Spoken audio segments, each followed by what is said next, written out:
BBS third year तथा MBS third semester अंतर्गत loss set off and carry forward of losses च्याप्टरमा छौँ हामी र यस च्याप्टरमा मैले यहाँहरूलाई योभन्दा अघिल्लो क्लासमा क्यारी फरवर्डसँग सम्बन्धित प्रब्लमहरू सल्युसन गरेको थिएँ र आज भने म यहाँहरू समक्ष सेटअपको केसलाई लिएर उपस्थित भएको छु, अर्थात् इन्टरहेड एडजस्टमेन्ट।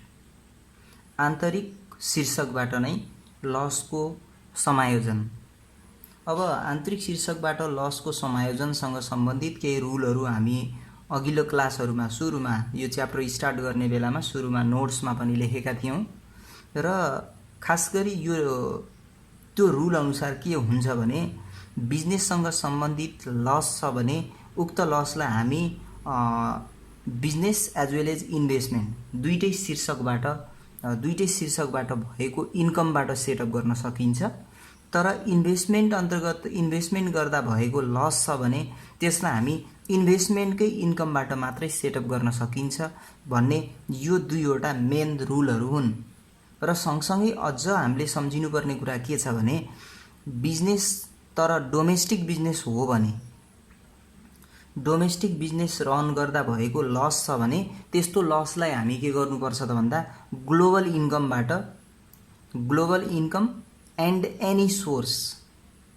त्यो ग्लोबल इन्कम भन्ने बित्तिकै डोमेस्टिक र फरेन सबै भइहाले र सँगसँगै एनी सोर्स भन्ने बित्तिकै सोर्स र हेड इन्कम भनेर हामी बिजनेसलाई इन्भेस्टमेन्टलाई होइन प्रोफेसनहरूलाई जनाउँछौँ नि त।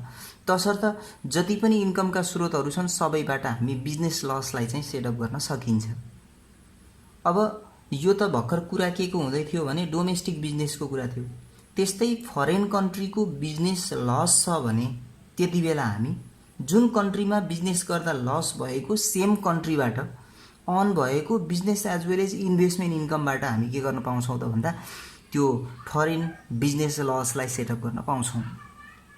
अब त्यस्तै इन्भेस्टमेन्टको कुरा गरौँ भने इन्भेस्टमेन्टको त्यही पनि डोमेस्टिक इन्भेस्टमेन्टको लस छ भने त्यसलाई हामी ग्लोबल इन्भेस्टमेन्ट इन्कमबाट सेटअप गर्न पाइन्छ, तर बिजनेस इन्कमबाट पाइँदैन। र यो बाहेक फेरि इन्भेस्टमेन्टको अर्को कुरा के भने यदि फरेन कन्ट्रीमा गरिएको इन्भेस्टमेन्टमा लस भइदियो भने सेम कन्ट्रीमा भएको इन्भेस्टमेन्टको गेनबाट मात्रै सेटअप गर्न पाइन्छ, अन्य कन्ट्रीमा भएको इन्भेस्टमेन्टको गेनबाट पनि सेटअप गर्न मिल्दैन।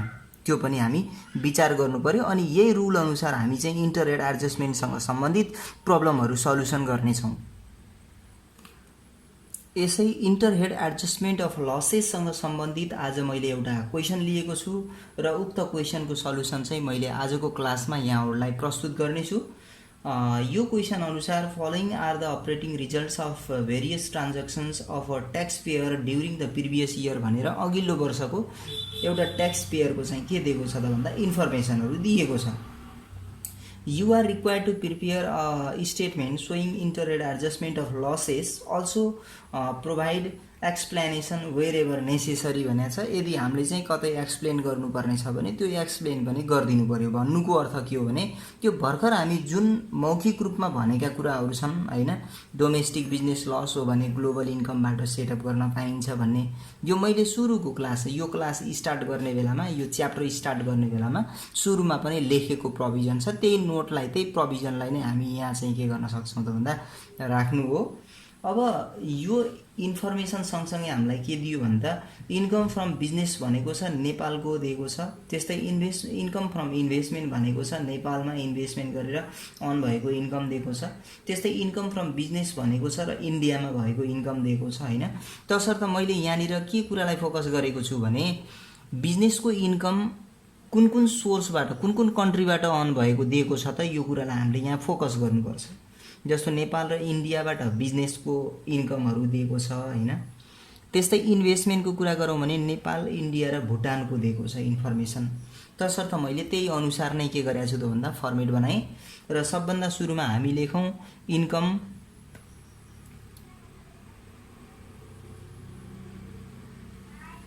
From business. अब हामी इन्कम फ्रम बिजनेस भनेका छौँ भने यो इन्भेस्टमेन्टतर्फ हामी केही पनि लेख्दैनौँ है, बिजनेसमा मात्रै यो माथि हामी बिजनेस लेखेका छौँ त्यो बिजनेसमा मात्रै हामी देखाउँछौँ। जस्तो इन्कम फ्रम बिजनेस भनेर हामीलाई ब्र्याकेटमा नेपाल भनेर लेखेको छ र यो भनेको चाहिँ नेपालमा 1,50,000 हामी देखाइदिन्छौँ है।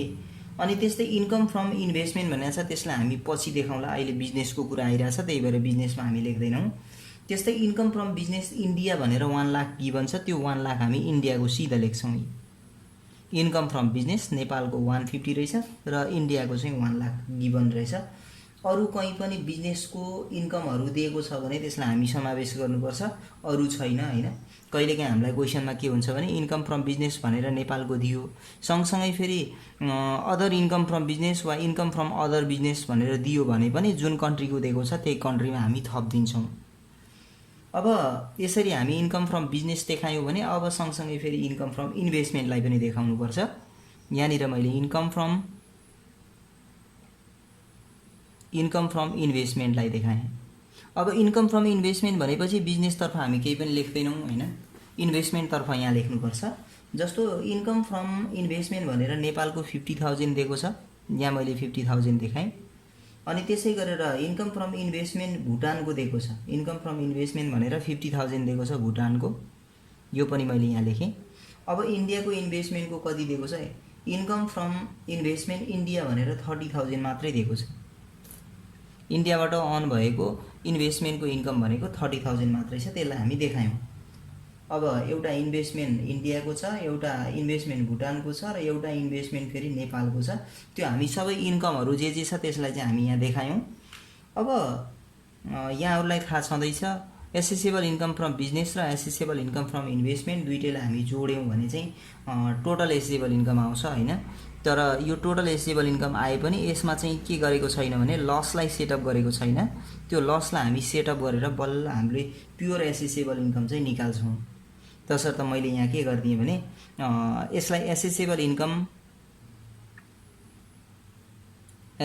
इन्कम बिफोर लस सेटअप भने पनि हुन्छ हैन, बिफोर इन्टरहेड एडजस्टमेन्ट भने पनि हुन्छ हैन।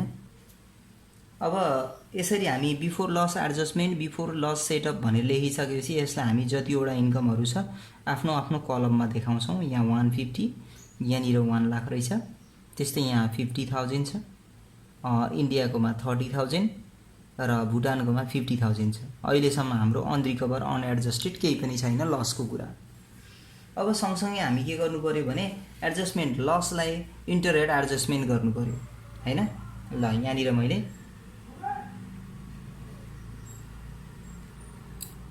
इन्टरहेड एडजस्टमेन्ट भनेर मैले इन्टरहेड एडजस्टमेन्ट अफ लसेसतिर गएँ। अब हामी सबभन्दा सुरुमा के कुरामा क्लियर हुनु पर्यो भने यहाँनिर सुरुवातमा चाहिँ हामी कुन लसलाई सेटअप गर्ने त, सबभन्दा सुरुमा कुन लसलाई सेटअप गऱ्यौँ भने सबभन्दा प्रभावकारी हुन्छ त भन्ने कुरा पनि हामी पहिला सिस्टमेटिक तरिकाले गर्नुपर्छ। जस्तो हामीलाई लस दिएको छ कुनै स्पेसिफिक कलमबाट मात्रै, जस्तो एकैछिनको लागि मैले भने इन्भेस्टमेन्टको लस हो भने र त्यही पनि इन्डियाको छ भने हामी इन्डियाकोबाट मात्रै त्यसलाई सेटअप गर्न सक्छौँ, अरू कुनै पनि कलमबाट त्यसलाई सेटअप गर्न सक्दैनौँ।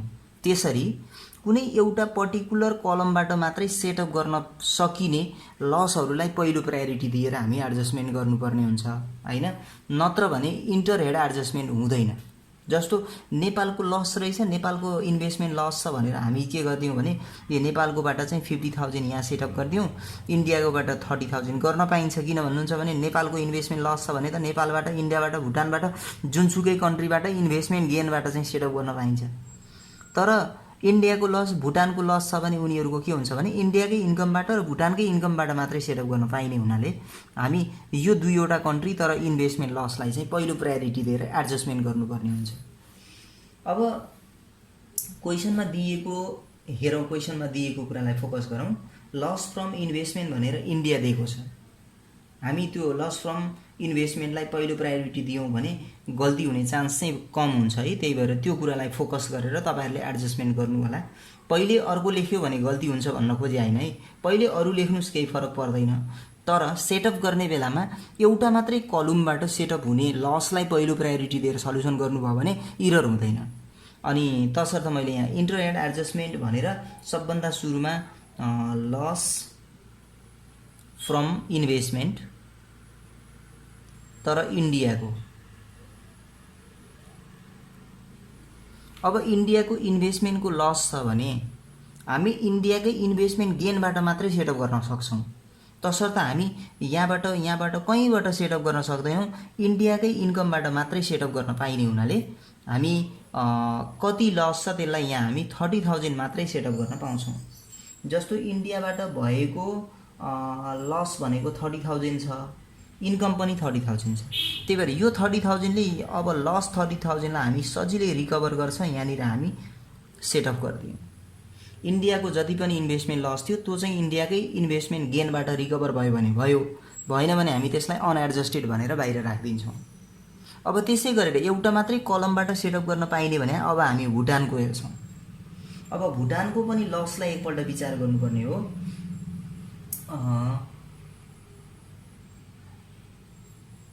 अब क्वेसनमा हामीलाई चाहिँ भुटानको इन्भेस्टमेन्टको लस दिएकै छैन। अब भुटानको इन्भेस्टमेन्ट लस छैन भने हामी यो भुटानको लसलाई सेटअप गरिरहनु पर्छ भन्ने चाहिँ छैन है। अब हामी प्रायोरिटी दिन्छौँ केलाई त भन्दा इन्भेस्टमेन्टकै अब लसहरू, तर नेपालको लसलाई हेर्नु पर्यो। इन्भेस्टमेन्ट लस तर नेपालको लस फ्रम अदर इन्भेस्टमेन्ट भनेर नेपालको दिएको छ 80,000। तसर्थ हामी के गर्ने भयो भने यहाँनिर लस फ्रम इन्भेस्टमेन्ट तर नेपाल, हामीसँग भएको रुल अनुसार के छ भने domestic investment loss can be set off against with global investment income भन्छौँ। अब हामीसँग चाहिँ यदि नेपालको चाहिँ इन्भेस्टमेन्टको लस छ भने त्यो इन्भेस्टमेन्टसँग सम्बन्धित जुनसुकै कन्ट्रीको इन्कम होस् त्यहाँबाट हामी सेटअप गर्न सक्छौँ भन्नुको अर्थ नेपालको लसलाई नेपालको गेनबाट पनि पाइन्छ। यदि हामीसँग इन्डियाबाट गेन भएर रिमेनिङ रहेको थियो भने त्यसलाई पनि पाइन्छ, र भुटानमा रहेको छ भने त्यसबाट पनि पाइन्छ। तसर्थ नेपालको चाहिँ लस कति छ पहिले त्यसलाई हेर्नु पर्यो। नेपालको अदर इन्भेस्टमेन्टको लस भनेको 80,000 छ। आउट अफ दिस त्यो 80,000 मध्ये हामी 50,000 चाहिँ रिकभर फ्रम कहाँबाट भन्दा नेपालकै इन्भेस्टमेन्ट गेनबाट रिकभर गर्छौँ। अब कति रह्यो रिकभर हुन त भन्दा 30,000 छ नि, त्यो नेपालको इन्भेस्टमेन्ट भएको हुनाले त्यसलाई अर्को कन्ट्रीबाट पनि सेटअप गर्न पाइने हुनाले त्यसलाई हामी बाँकी बचेको जुन 30,000 छ त्यसलाई सिधै अनएडजस्टेड लेख्दैनौँ, र 30,000 चाहिँ हामी के गर्ने भयो भुटानबाट पनि सेटअप गर्ने भयो। अब 50 र 30 गरेर हाम्रो नेपालको लस कति थियो 80 थियो, 80 पुरै रिकभर भयो भने अब अनरिकभर भने हामी लेख्न पाउने अवस्था छैन। तसर्थ त्यसलाई हामी लेखेनौँ। र सँगसँगै अब हामी भने इन्डियाको बिजनेस लसलाई हेर्नु पर्यो। अब प्रायोरिटी बिजनेसलाई दिने बेलामा विदेशको हेर्नु पर्यो। किन भन्दा यो इन्डियाको इन्भेस्टमेन्ट बिजनेस लस छ भने त्यसलाई हामी इन्डियाकै बिजनेस र इन्भेस्टमेन्टबाट सेटअप गर्न पाइन्छ। अब अहिले इन्डियाको इन्भेस्टमेन्ट त 0 भइसक्यो, तसर्थ इन्डियाको जति लस छ त्यसलाई हामी इन्डियाबाटै सेटअप गर्छौँ। यदि सेटअप भएन र अनरिकभर रह्यो भने त्यति बेला हामी यहाँ अनएडजस्टेडमा देखाउनुपर्छ। र सँगसँगै अब हामी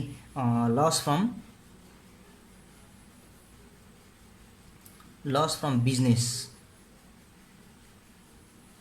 तर इन्डियाको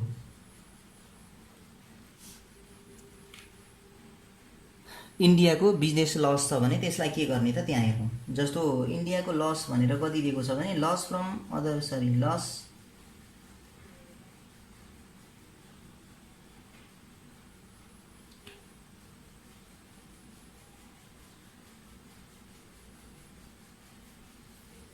बिजनेस लस भनेर इन्डियाको चाहिँ दिएको रहेन रहेछ। मैले यहाँनिर लस फ्रम बिजनेस भनेर पहिले नै लेखेको छु। यो चाहिँ लस फ्रम बिजनेस इन्डियाको चाहिँ छैन है, यो मैले क्वेसन नहेरिकन लेखेछु, तर यो नराख्नु होला। यहाँनिर सँगसँगै हामी के गरौँ भने अब बिजनेस लस त कहाँको बाँकी छ त भन्दा नेपालको छ। बिजनेस लस इन्डियाकै छैन। हामीसँग जम्मा लस कतिवटा दिएको छ भने एउटा दुईवटा तीनवटा मात्रै लस दिएको रहेछ।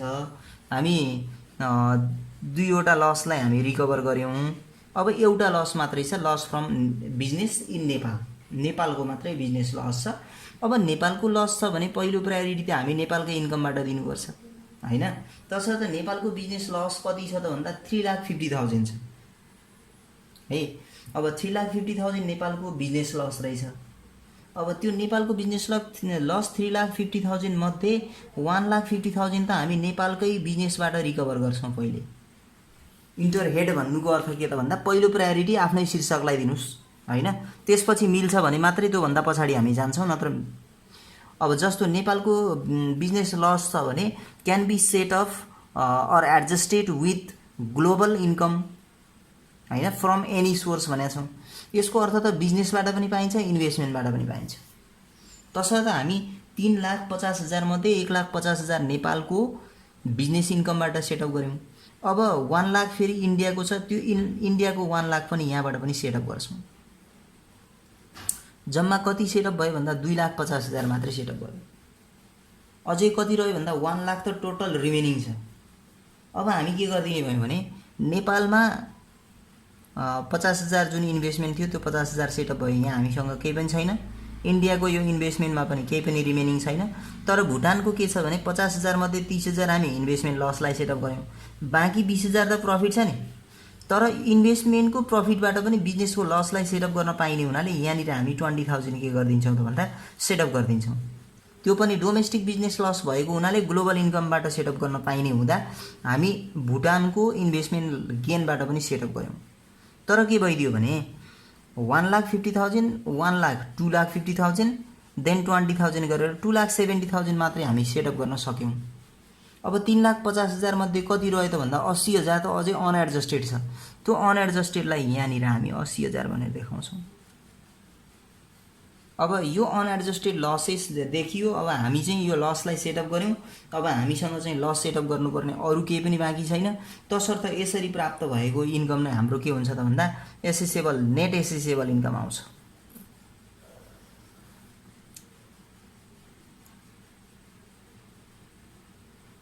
नेट एसेसेबल इन्कम आउँछ। जस्तो फर्स्टमा हाम्रो निल भयो, पुरै हामी सेटअप गऱ्यौँ। सेकेन्डमा पनि निल भयो, थर्डमा पनि निल भयो, अब यो पनि निल भयो, यहाँ पनि निल भयो। अब हाम्रो बाँकी बचेको त कति हो त भन्दा अनरिकभर भन्ने यही 80,000 मात्रै छ। यो अनएडजस्टेड लस हो त्यही पनि। यसरी हामी इन्टरहेड एडजस्टमेन्ट गर्नुपर्छ। इन्टरहेड एडजस्टमेन्टसँग सम्बन्धित प्रब्लमहरूलाई सल्युसन गर्नुपर्छ। र हामी यो इन्टरहेड एडजस्टमेन्टसँग सम्बन्धित चाहिँ सल्युसन गरेर मात्रै पुग्दैन, सँगसँगै हामी केही एक्सप्लेनेसन गर्नुपर्ने छ भने त्यो नोट्स पनि लेख्नुपर्छ भनेको छ हैन। तसर्थ हामी यहाँ चाहिँ के गर्छौँ त भन्दा नोट्स पनि लेखिदिन्छौँ। 1 2 गरेर हामी र्याङ्किङ गरेर नोट्स लेखौँला। फर्स्ट नोटमा हामी लेख्ने बेलामा के गरौँ भने जस्तो investment income loss from investment in India छ, त्यसलाई हामी इन्डियाकै इन्भेस्टमेन्ट इन्कमबाट मात्रै सेटअप गर्न सकिन्छ भनेर लेख्छौँ हैन। लस हामी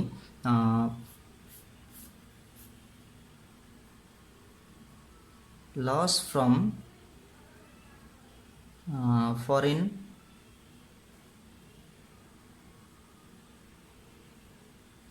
investment can be adjusted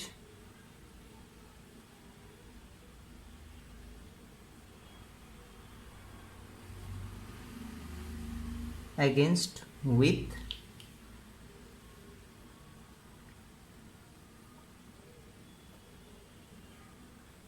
foreign investment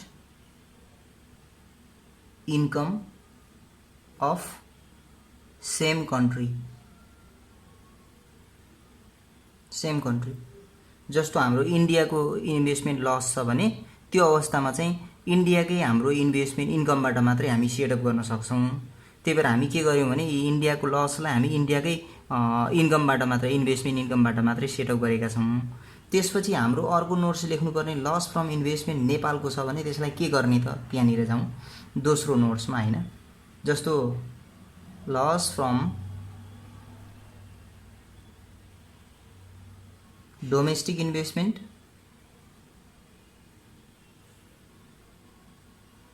can be set off against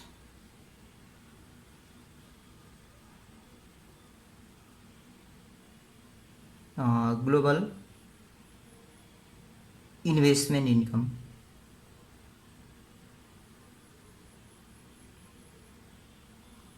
अब ग्लोबल इन्भेस्टमेन्ट इन्कम भन्ने बित्तिकै के बुझ्नु पर्यो भने जस्तो नेपालको लस छ भने नेपालमा इन्भेस्टमेन्ट गर्दा लस भयो भने इन्भेस्टमेन्टसँग चाहिँ सम्बन्धित जति पनि ग्लोबल कन्ट्रीका इन्कमहरू हुन्छन् त्यो सबैसँग सेटअप गर्न पाइन्छ। तसर्थ हामी के गर्यौँ भने नेपालको इन्कमबाट पनि सेटअप गऱ्यौँ। त्यसै गरेर इन्डियामा पनि हामीसँग रिमेनिङ हुन्थ्यो भने इन्डियामा सेटअप गर्थ्यौँ। त्यस्तै हामी इन्भेस्टमेन्ट इन्कम अफ भुटानबाट पनि हामी सेटअप गऱ्यौँ नेपालको इन्भेस्टमेन्टसँग सम्बन्धित लसलाई, त्यो पनि हामी देखायौँ। त्यसपछि हामी थर्डमा के गर्छौँ भने जस्तो domestic business loss can be set of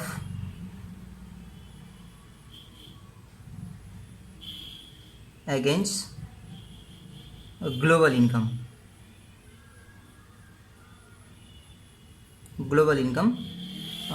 and any sources। अब एनी सोर्सेस भन्ने बित्तिकै हामी investment as well as business दुईटैबाट पाइने भयो कि हैन, यो पनि हामी ख्याल गर्नु पर्यो। तर सँगसँगै यहाँ के छ भने सँगसँगै हामीले के फोकस गर्नु पर्यो भने यहाँनिर हाम्रो बिजनेस तर नेपालको छ, नेपालको बिजनेसबाट भएको लसलाई चाहिँ रिकभर गर्ने बेलामा अनरिकभर पनि रिमेनिङ रहेको छ नि त, त्यसलाई पनि हामी के गर्नु पर्यो त भन्दा यहाँ सो गर्नु पर्यो। But here out of total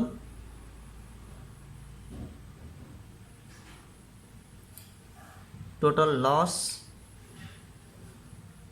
from business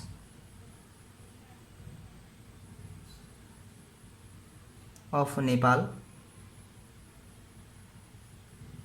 Rs 3,50,000 which was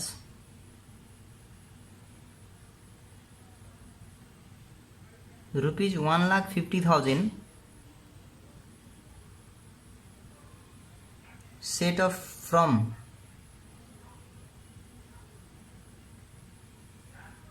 Nepalese business income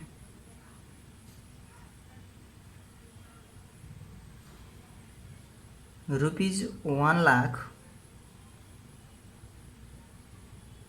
set off from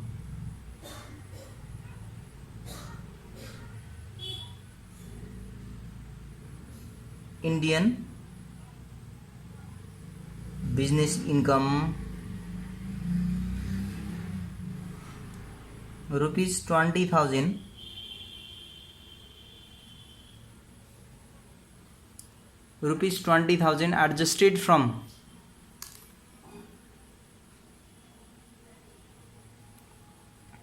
adjusted from investment income of Bhutan and rest rupees 80,000 was unadjusted भनेर हामी यसरी चाहिँ नोट्सहरू पनि एक्सप्लेनेसन लेख्नुपर्ने हुन्छ।